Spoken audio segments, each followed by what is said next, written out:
Well, obviously we think it's very, very exciting. You know, back in January, actually in December when I took office, the deal was practically dead. And in January I reached out to some folks at the Government of Canada, had a conversation, and basically there was very little hope. And so what I did is I went to Jeff Watson and I said, Jeff, can we really have a serious conversation about it? Jeff was a great listener. We had a very serious conversation about what it would mean for the city, what it might mean for the university, and how it would impact our downtown in a very positive way. And Jeff certainly deserves the credit for picking up the ball and putting people together at the Government of Canada and the right departments on the phone for consistent phone calls where we kept the process moving. I think people are very well aware just a couple of months ago the facade improvements were announced, which was a $6 million commitment from the government. Something that we were very grateful for. And then the next step was, can we get the building? Is it still possible to put together a deal with the University of Windsor? And Jeff and the folks at the Government of Canada continued to work on that.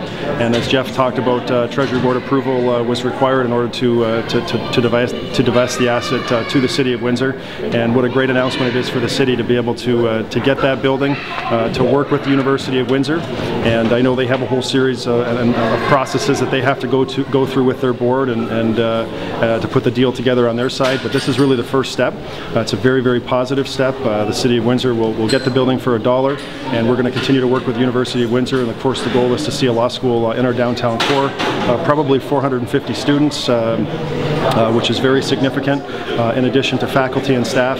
And the beauty of a law school, I mean, at least in terms of the City of Windsor, probably 90% of the people who attend law school in Windsor aren't from the area. So these are folks who, when they come to law school, they only need to go to one building. They're not going to a lot of different buildings on campus. So it's likely that a very significant number of folks who attend the University of Windsor Law School in the downtown core will actually choose to live in the downtown core because it's close to the school. And that kind of impact would be very, very huge, I think, on our downtown and our ability to attract some of the amenities that we need that are lacking in the downtown, perhaps like a grocery store, as an example. So I think this move is a brilliant move by the Government of Canada. I certainly appreciate their support. We will continue to work with the University of Windsor to see the dream of a law school in the downtown core. And at the end of the day, it's a very, very positive announcement and a positive impact on our